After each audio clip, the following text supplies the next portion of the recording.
Hello again. My name is Byron.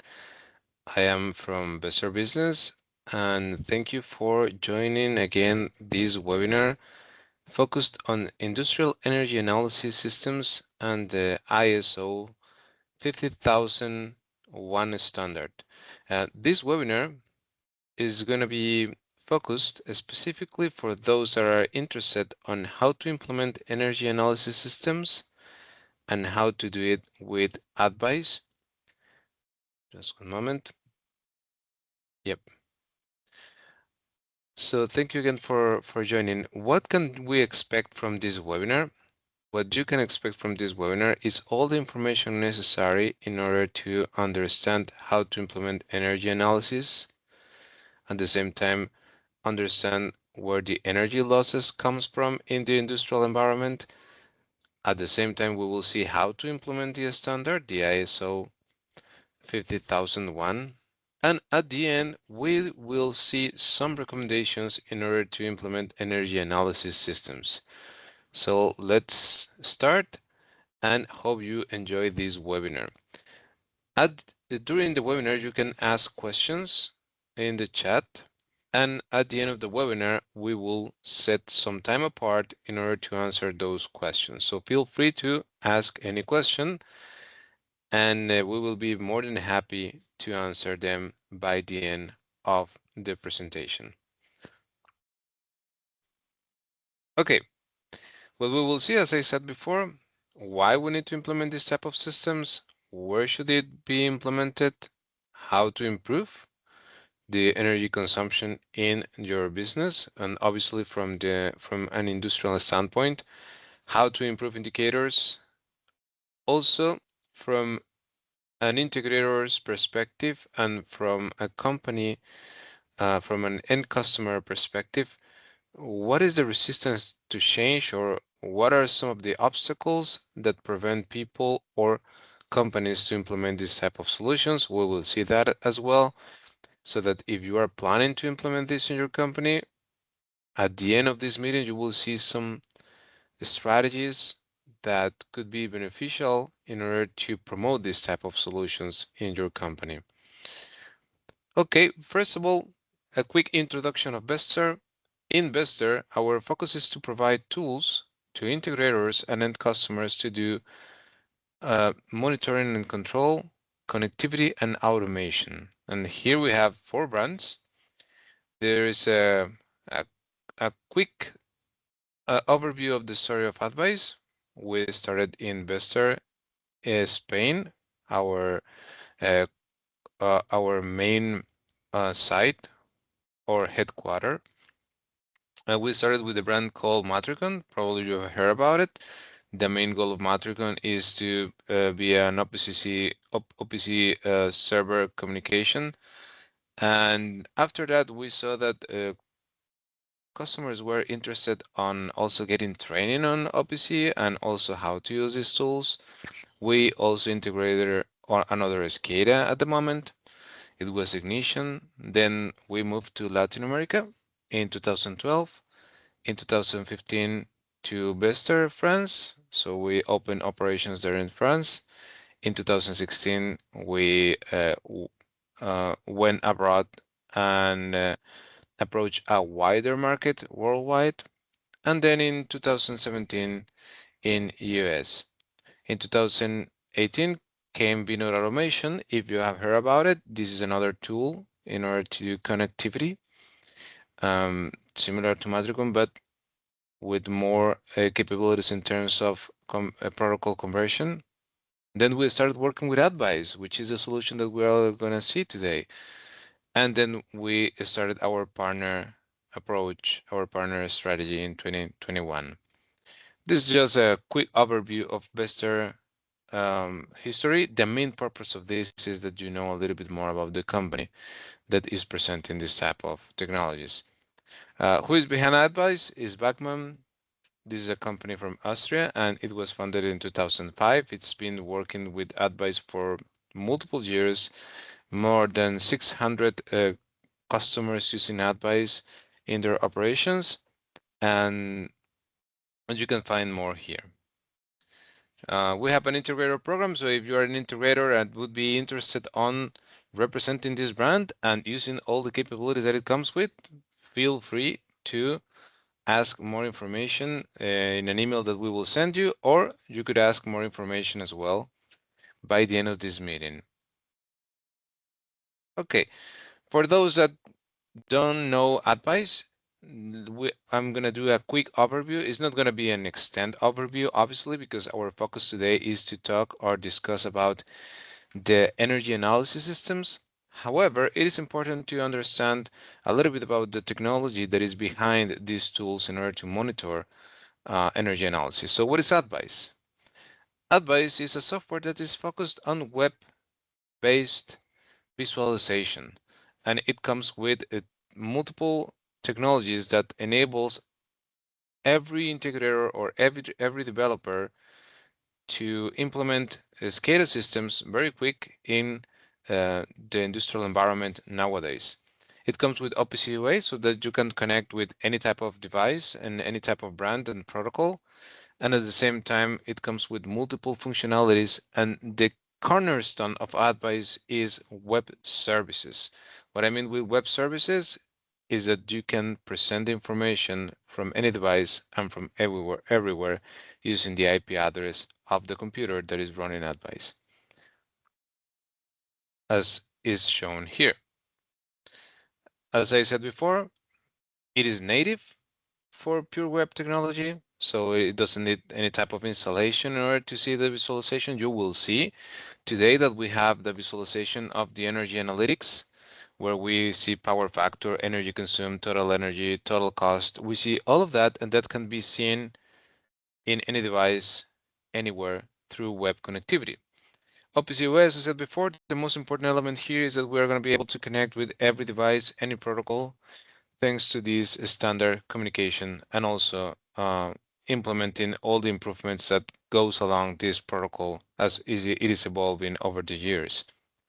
Here is just a quick diagram in order to see how atvise can operate with multiple features like high charts, alarming. Also, it comes with the data storage, the historian, and yep.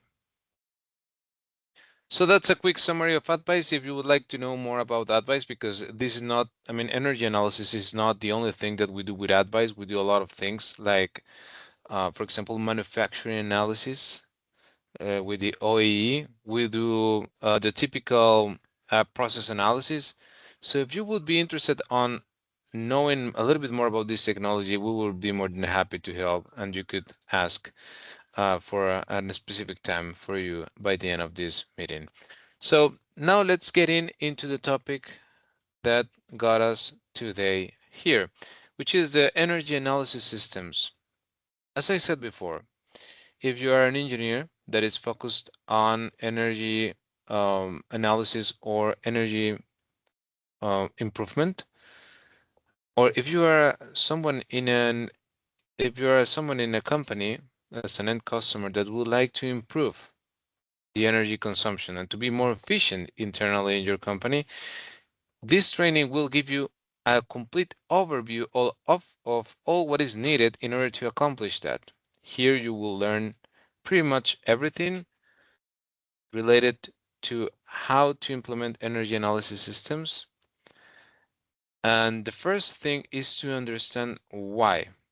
Why do we need to implement energy analysis systems? What is the reason that motivates people to implement energy analysis systems? So that there is a study that says that there is a global estimate that indicates that between 20% and 30% of the energy consumed in the industry is wasted. What does that mean?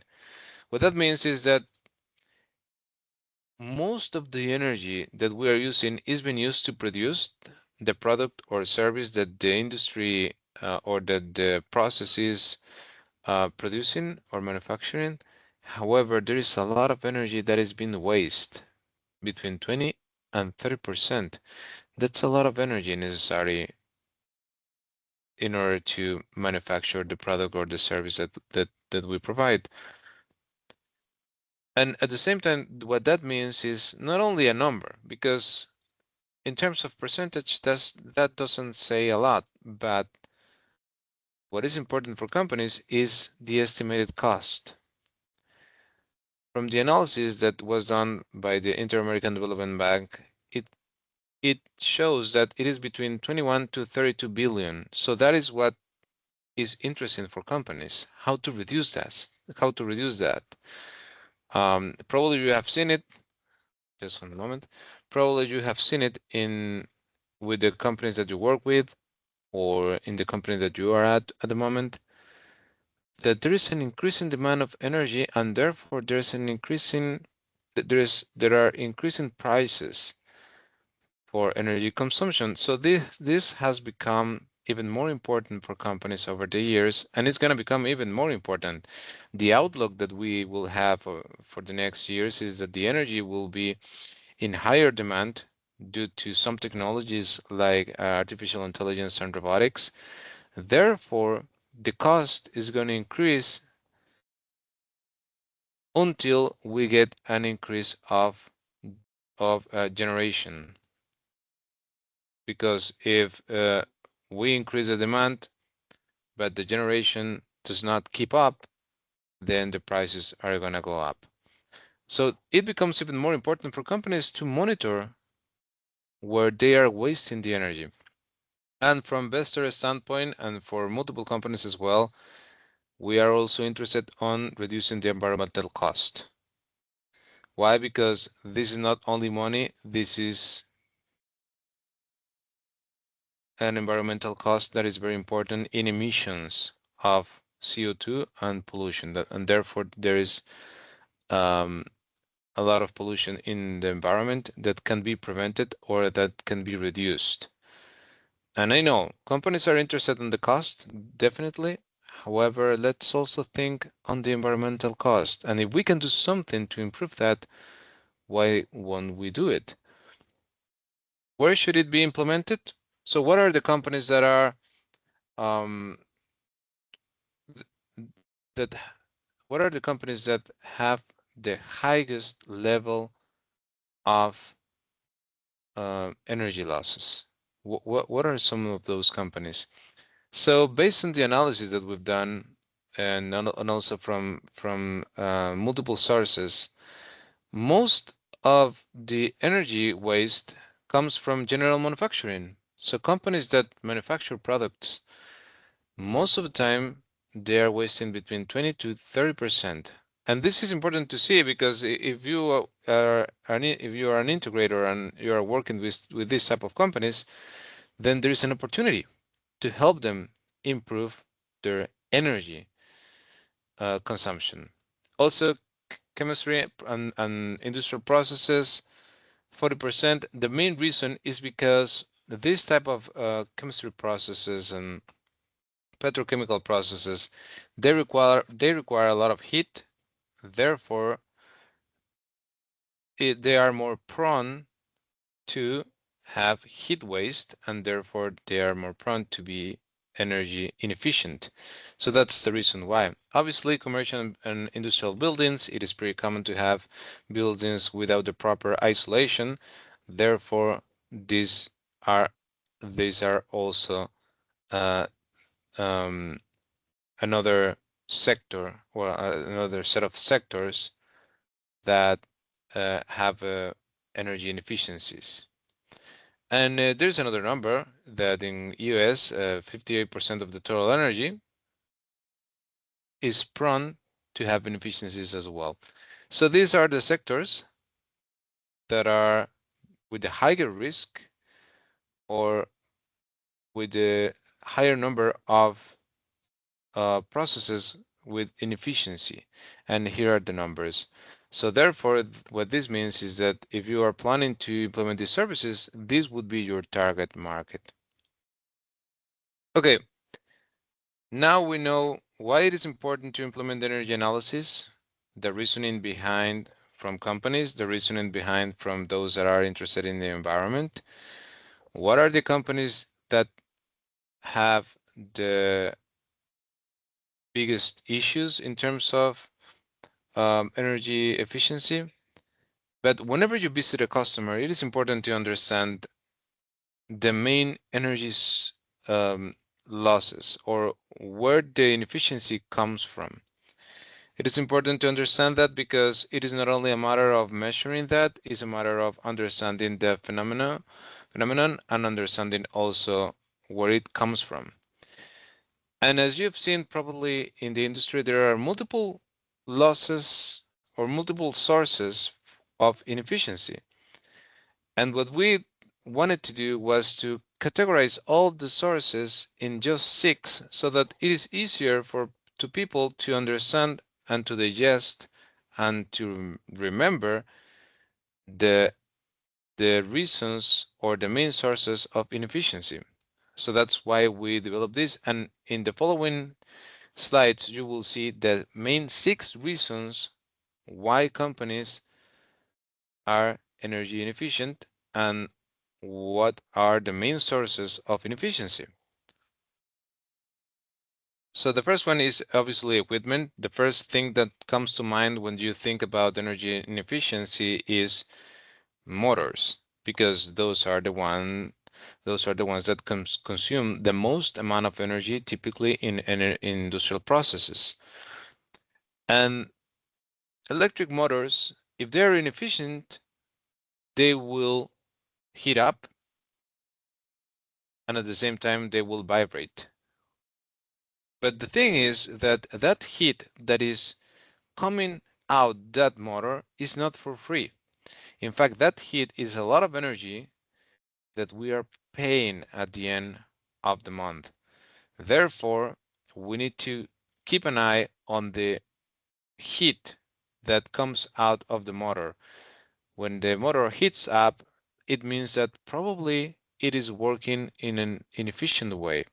Obviously, there is a certain threshold on how much the motor can heat up, being efficient, but if it exceeds that threshold, what we have here is a situation where the motor is being inefficient and therefore we are losing money. We shouldn't see that heat coming out of the motor just as heat. We should imagine that that is money coming out of the motor. And what can we do in order to improve the motor efficiency? Well, we could evaluate if there is a problem with the rotor or there is a problem with the wiring and analyze what is going on with the motor.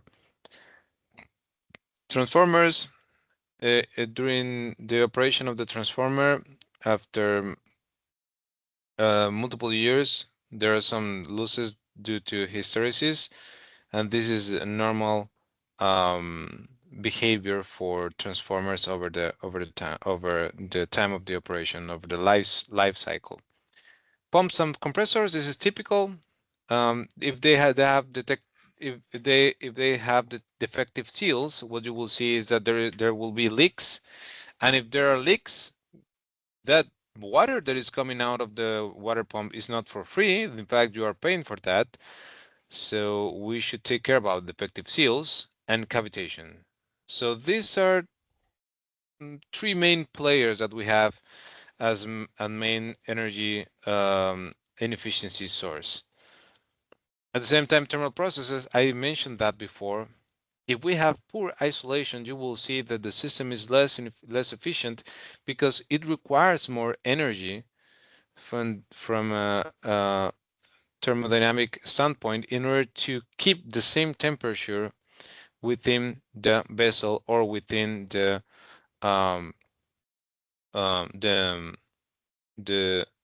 system that we are monitoring. So here is a quick image in order to present, kind of to exaggerate how the heat is poured out this vessel. But the important thing is whenever you visit a customer and you see that they have poor isolation of the thermal process, what that means is that they are losing a lot of money there. And therefore, there's a good opportunity in order to improve the energy consumption. Cooling systems, most of the time they are inefficient if they are using older refrigerants. So it is important to keep an eye on that. We have multiple examples of companies that shift their refrigerant and they were able to increase efficiency between 10 to 12%. So therefore, is a good moment to keep an eye on that. Inefficient operations and management. You wouldn't believe this. There are some customers that keep their machines on during the night just to be more efficient during the day in order to start faster. However, we have found that some of those companies that keep the machines during the night on or in an idle state, in the standby mode, they are consuming a lot of energy, and they could get up to 10 to 20% less efficient. So it is very important to keep an eye on the standby mode, on the idle mode. Also, equipment oversizing. This is bad practice from engineers. Whenever they're not completely sure about the calculation or the sizing of the equipment, they tend to increase the safety factor a little bit, and therefore they select an equipment that is a little bit bigger than the one that they would require to be operating the process. And what they don't know, or what they are not considering, is that that equipment could be more inefficient compared to one that would fit perfectly for that specific power consumption scenario. So it is important to keep an eye on that. Equipment oversizing. Let's focus on using the right equipment for the right process and not oversizing the equipment. This is another law. So we've seen multiple. We've seen equipment. We've seen thermal processes. We've seen operation behaviors, and now we see the buildings and inefficient facilities. So as I said before, I mean, this is something that we don't see anymore. Typically in the industries, they don't do this. Incandescent lighting, obviously, this is very inefficient. We should use natural light or LED. For isolation buildings, you wouldn't believe it, but this could be the difference between 10 to 20% energy losses. It is incredible. During the winter, it keeps inside warm, and during the summer, it keeps inside chill. Why? Because it isolates the heat transfer between the um, the room and the outside. So it is very important to use the right isolation. That's going to save a lot of money in buildings. Also, there are inefficiencies related to fossil fuel dependency. So if the company depends on fossil fuels, they tend to be more inefficient. So another recommendation is to use environmental friendly energy sources like, for example, wind or uh, or hydroelectric, for example, or lack of cogeneration. That's also another aspect and that is important to consider. Whenever you are designing the electrical distribution of your facility, it's important to select the right cable, because if we don't select the right cable, then there are going to be a lot of energy losses due to not having the right cable. So that's what is mentioned here. And finally, there are some management factors. So if it is not important for the manager, it wouldn't be important for the operators. And what that means is that if it is not important, what does it mean actually? If it is not important for the manager, what that means is that the manager doesn't care to lose money. That's pretty much what it means. So if it doesn't matter to you, what that means is that you don't really care to lose money. And if you don't care to lose money, but well, probably you wouldn't be an effective company, right? So it is important to have this type of analysis, resolutions, and interest from management as well. Another aspect that it is important, waste in production increase energy consumption. And it makes a lot of sense, because if you produce twice, you consume twice the energy. So it is important to be efficient as well in waste production. Obviously, human behavior and lack of training, sometimes humans are a little bit um, um, they don't they are not really careful on operating machines. Or for example, lighting, they leave rooms with light on. So it is important to also consider that as well. So those are the energy, the sources of energy loss. It is important to know them because in order to increase the energy efficiency, we need to attack or to have a strategy to reduce the impact or mitigate the impact of those energy sources or energy sources of inefficiency. So now that you know the typical sources of inefficiency, you could do something about it. And what you can do is actually to implement the standard, the ISO 50001. Okay, so the standard ISO 50001 is a document. It's actually a big document. It is around 200 pages, but it's not necessary for you to read everything because the main idea of the standard is to implement an iterative process so that you review, analyze, monitor, and improve. And all the standard can be summarized in what we see here in these 5 steps. The first one is energy review. What that means is that you will take all the equipment that you have in your manufacturing plant, that you have in your facility, all the equipment that consume energy. It could be electrical or thermal energy. It is important to highlight this. And then you will analyze in the ideal scenario how much energy that should consume. And that's the energy review. You define the baseline. In the ideal scenario, if everything goes as expected, what is the least amount of energy that you will need to consume in order to produce what you need to produce? What is the least amount of energy?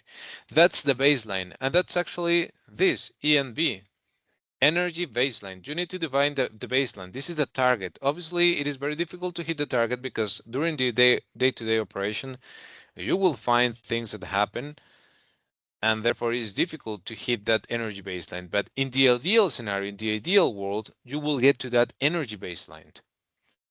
And then you define the energy performance indicators. What are the energy performance indicators? Energy consumption, power factor, total energy. So you will be monitoring that during the day. And you will be monitoring that not only for one equipment, but for multiple equipments or for multiple machines. And then you will find the areas where you could improve. For example, you could be monitoring one manufacturing line and you would be analyzing the motor, and perhaps you see that the motor is increasing the energy consumption in a 1 month period, for example. Then you could go ahead and analyze what is happening with that with that motor, electrical motor, see what is going on, see why it is, for example, heating up, and being able to improve that motor. The same with thermal processes. For example, you could have a boiler, and you could see that the boiler, it is increasing the demand of diesel, for example, if it is a gas or diesel boiler. And then if it is increasing, then you could do something about it. But if you are not monitoring that, you are pretty much blind. You don't see what is going on. You are not going to be able to do continuous improvement. So over the time, if you are monitoring and improving the process in terms of consumption, you will get closer and closer to the energy baseline and hit your target of being efficient and get the standard.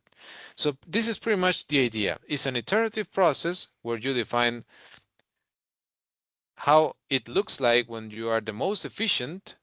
That's the energy baseline. And based on that, you do the continuous improvement in order to improve each section of the plant, each segment of the plant, in order to reach that energy baseline.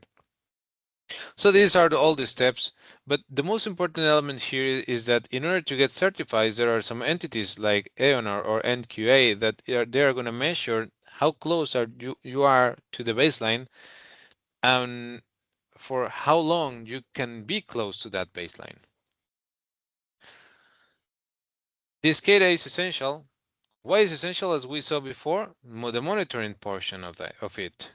So you need something to monitor, to be constantly analyzing what is going on. And here are the benefits of implementing this SCADA. First of all, you can collect the sensor data, so you can analyze over the time. In fact, it is crucial to have that in order to have traceability with the companies that analyze this standard, like ION or NQA, as I said before. So it is important to have this SCADA, and in fact, it is essential to have this SCADA. There are multiple systems to analyze energy. However, the SCADA comes with some value added, which is the historian. It comes with the historian so that you can store data over a long period of time. And at the same time, you could connect any type of analyzer to the SCADA. So what are some of the indicators? So what we've seen so far is why it is important, where it should be implemented, what are the energy inefficiency sources, and then finally we saw how to implement the standard. Now we will do a quick look into the indicators of energy analysis systems. The reason to see this is to have a better idea on what we are measuring. And this is going to be very fast because we're not going to dive deep on everything.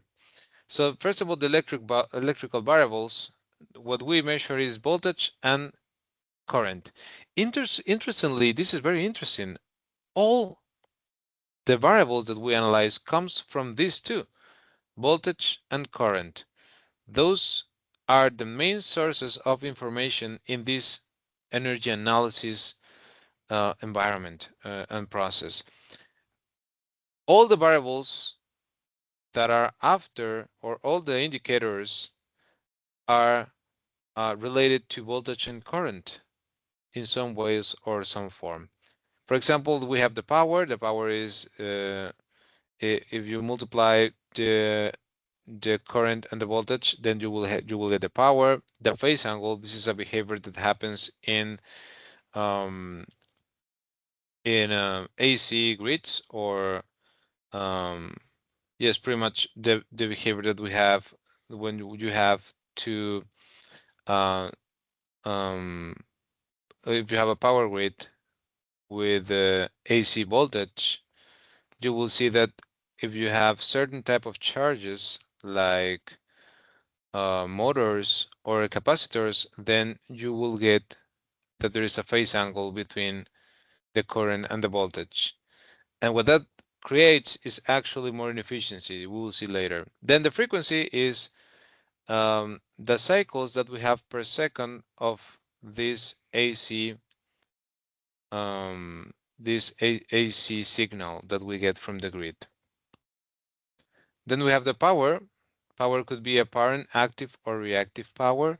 What is important to understand here is that the apparent power is the power that we actually measure and the power that we are charged on, the one that is used to understand the amount of energy.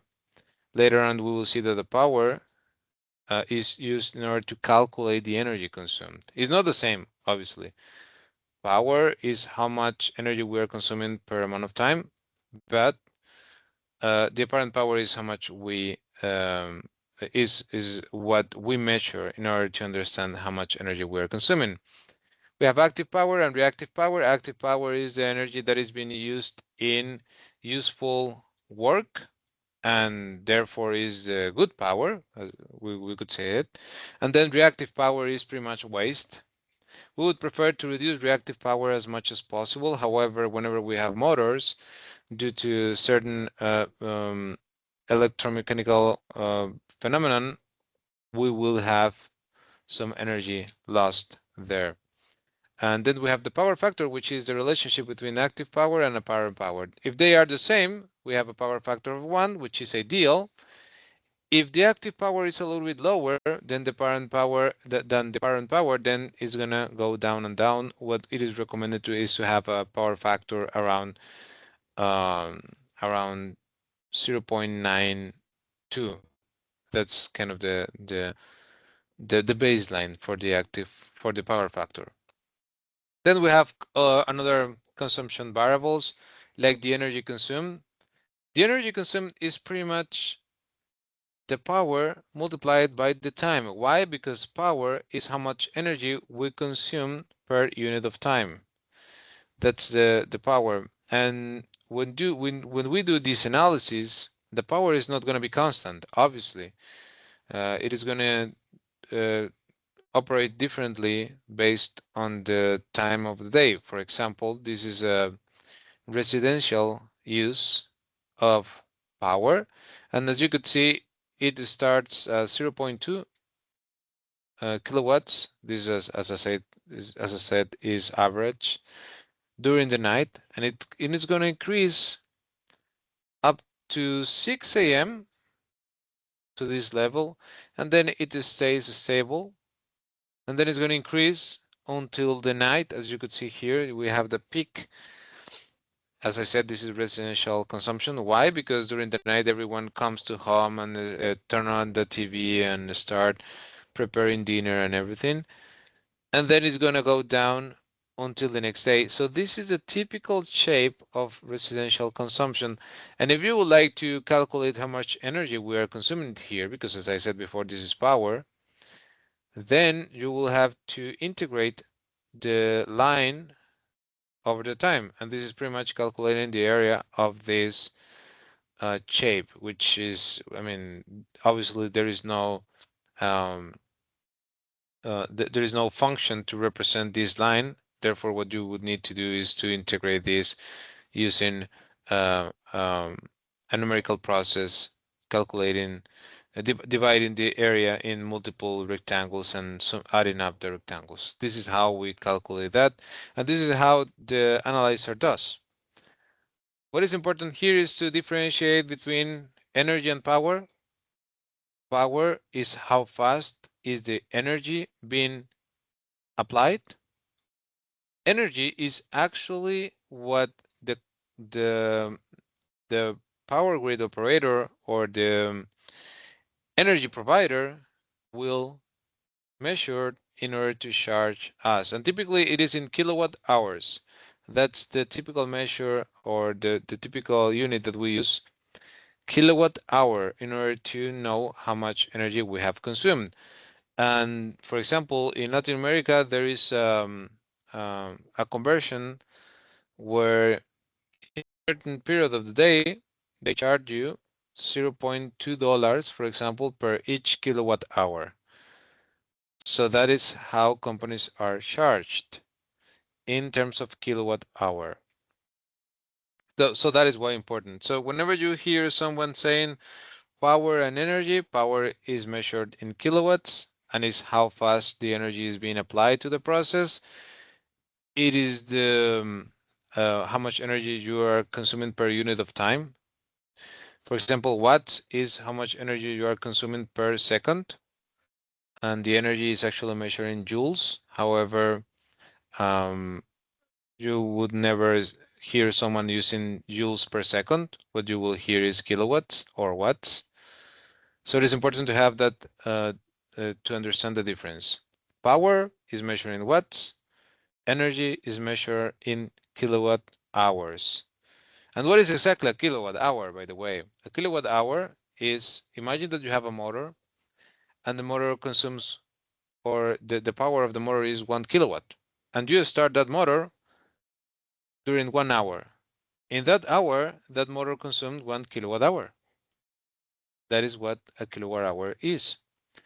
So it is important to have that difference clear. Then we have variables for harmonic distortion. What is actually harmonic distortion, and what is important to measure this? Well, harmonics. This is a variable that is important to keep in mind in order to have energy quality. And also in order to be efficient, because if we don't have energy quality, then we will be inefficient, by the way. So the ideal signal that comes from the grid is something like this. It's just a signal that goes up and down. Very clean, as you could see. This is AC voltage or alternate voltage. And when you actually analyze the signals, you will see that there are some, I call it like, it's like the vibration in the electrical signal. So some type of oscillation. And the reason we get this is because of known linear loads or known linear loads. What I mean with that is whenever you have a system or um, a load that is consuming energy but is not AC current but DC current or direct current or this DC, you have to switch between AC and DC. And what that requires is something called a rectifier, also a transformer, and also it requires a filter. That process is what generates this type of harmonics in the power grid. And the problem with this is that you could have three scenarios. First of all, you're going to be more inefficient. Second, you could damage some machines that cannot handle this type of oscillations. Third one is that something very interesting is that some machines could turn on by themselves unexpectedly. So imagine that, having a machine turning on unexpectedly by their own, that's a nightmare. So that's also possible with the harmonics. And what we measure is pretty much, we take the signal, we decompose that signal in their harmonics, and the harmonics is pretty much, you get the fundamental signal, which is this one, and this fundamental signal has a frequency. Typically in America is around 60 hertz, in Europe is 50 hertz. So you decompose the signal and the oscillations in the multiples of the main signal. So for example, if the main signal is 50 hertz, the second harmonic would be 100 hertz, and the third one is going to be 150 hertz. You decompose the main signal into that. And how do you do that? Well, you use something called Fourier transform. We're not going to get deeper into that. The main goal here is to get this, the harmonic spectrum. What is the harmonic spectrum? So in order to understand the health of the system, it is necessary to do some analysis. And the analysis that we do is this one. Imagine that you feel sick and you would like to know what disease you have. In order to do that, you go to the doctor, and the doctor uh, prescribes you or requests you to do a blood analysis. You go to the laboratory, they do the blood analysis, and you come up with the results. And based on that, you could see what is going on. The same happens here. If you would like to know what is going on with your system, you do a harmonic spectrum, and based on the disease or the problem or the issue that we're getting in the power grid, we will have different shapes of harmonic spectrum, and based on that, we could develop strategies in order to reduce the impact on that. Yep. So how to improve indicators? We implement the energy analyzers. The energy analyzers are the ones that actually gonna come with that information that we are looking for. We implement that to atvise. Typically, atvise can connect with most of the energy analyzers through the atvise connect. So we use Modbus, OPC08, DMP3, and then atvise is going to be able to present this using the energy analysis module, which is this one. So I'm going to take a pause to do just a quick demo on how this works. Based on the feedback from customers, they are interested on being able to implement any number of analyzers. So this system enables us to implement any number of analysis thanks to the visualization or to this type of environment where you could configure from the web visualization the actual analyzer. So as you could see here, I have multiple analyzers. I could edit the analyzers and I see all the variables here. So I'm just going to explain how it works real quick. So imagine that I have one machine that I want to monitor, for example, this one.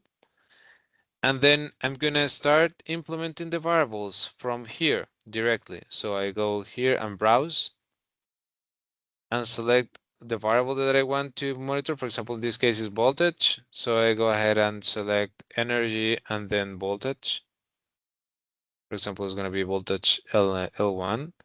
As you could see, this is three-phase. It could be three-phase or single-phase. So we have both options, three-phase or single-phase.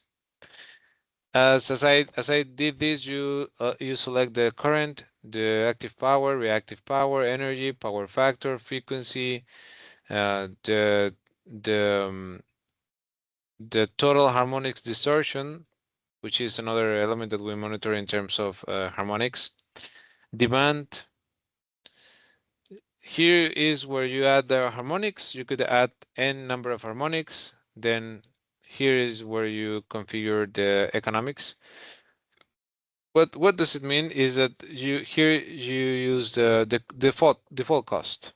So how much do you have to pay per kilowatt hour? So you enter here the number. It could be by time used. For example, I think that I have one here. I think that it is this one where we have it for time use. No, is this not the one? Yes, I think that is this one. So as you could see, here we have the harmonics. And then, as you could see, we have segments. This is pretty common in multiple industries where you have different segments or time ranges where you have different rates. So for example, in the morning, the rate is a little bit lower because less people is actually out there consuming energy. Therefore, the demand is lower than the amount of energy that is available. Therefore, it is cheaper. In the peak hours, obviously, it is more expensive, as you could see here. And then we have low as well. So this is important in order to calculate more or with a higher precision the amount of money that you are spending. And then you could also configure all of these elements, like for example the shifts that you are monitoring, the targets that you have, and other elements. Once you configure all of that, you will get this dashboard, and the dashboard can be configured as well. For example, you could add more widgets, you could add other elements like demand profile, power factor, gauge, the line column, and each widget can be modified. For example, if you don't like the appearance of this, just 1 second to move to 1 hour. So you could analyze 1 hour, one shift today, yesterday. So if you don't like how it looks like, you could modify it completely the dashboard, which is another benefit from this tool. What we've seen is that customers wants to have all control in order to see the information. So as you can see here, we have the total energy consumed, power factor, energy consumed per interval of time. This is the active power in real time, total cost, power triangle as we saw before, harmonics. And you could have the analysis of the harmonics in real time. That's also another possibility, cost analysis, KPI cards. And more importantly, you not only see the variable in historical and real time because we have both options, but at the same time, you could also compare. For example, you could have multiple meters and compare those meters. Oh, this work is in historical. Just let me see.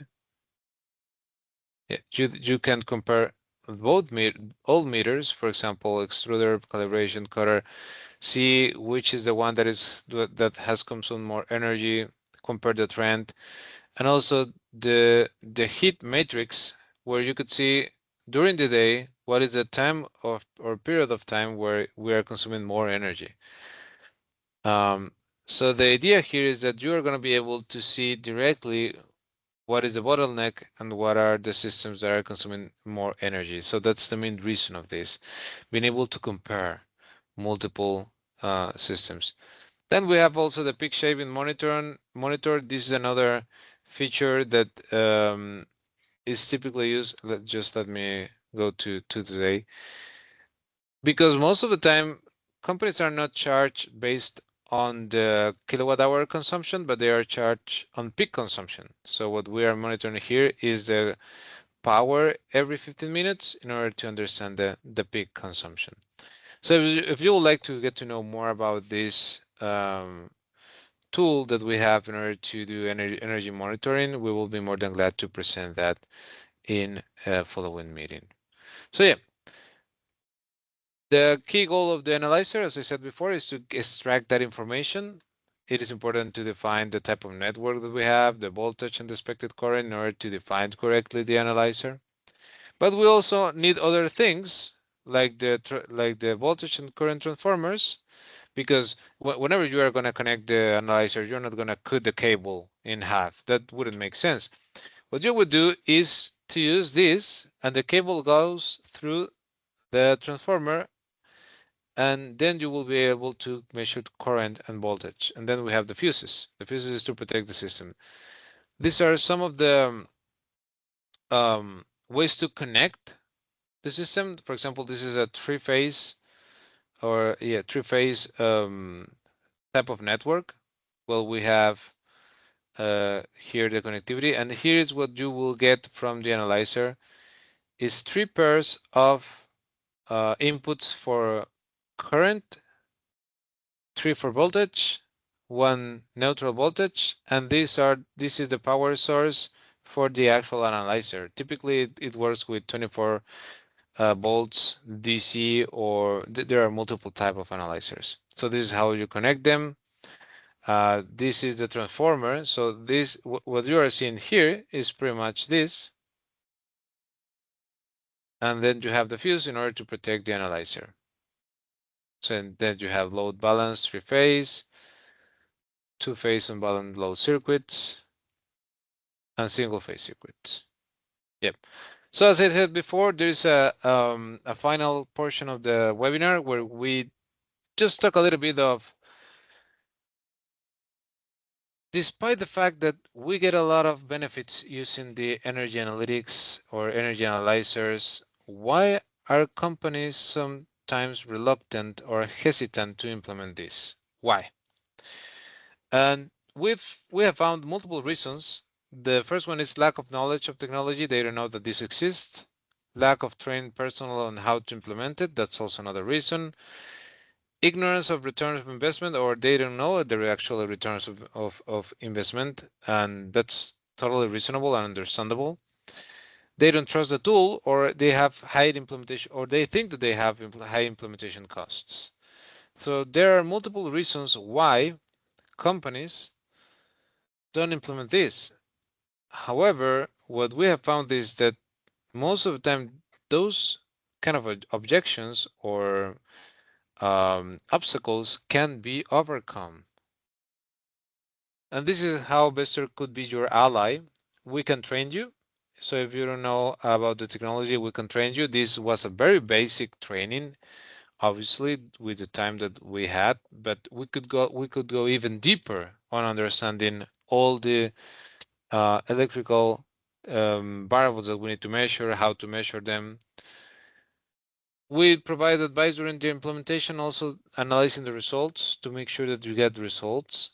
We help you to calculate the return of investment. It's pretty straightforward, actually, the calculation and how you can improve. We do the proof of concept. So if you don't trust the tool, that is not a problem at all. That's completely understandable. If you would like to get to know better the tool, you can try it.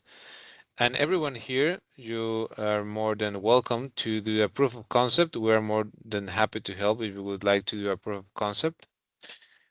And we have costs that are more affordable in the market, so that our main goal is to help companies to be more efficient, not only for business perspective, but also for environmental perspective, as I mentioned before. So that was the demo. We already did it. And if you would like to implement these type of systems, as I said before, you could have a free trial period with the system. More than happy to help anyone that would like to try it out. You could download it and we could give you a license so that you could work it out without any problem. Yep.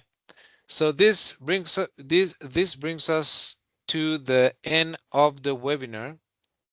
As I said at the beginning, the main goal was to give you a complete overview on how to implement these systems and what is important to measure. But I wanted to just leave some time if you have any question. Otherwise, you will receive this presentation, this video, and more information on how to implement this type of systems.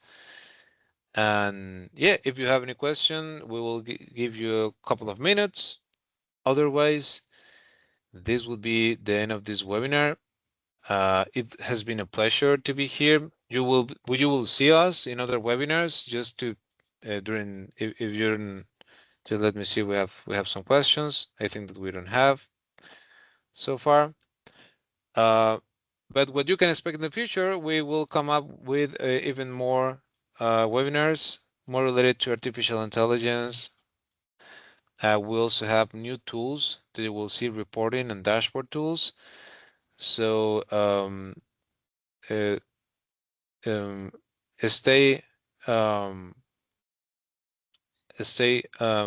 updated with all of this. And yep, you will get more information from us and more webinars from us in the future. Yep, so I think that we don't have questions for today. As I said before, if you have questions, you can also send an email or reply to the email that you will get from us. And thank you for joining to this webinar. Look forward for the next one, and hope you have a wonderful afternoon. Bye bye.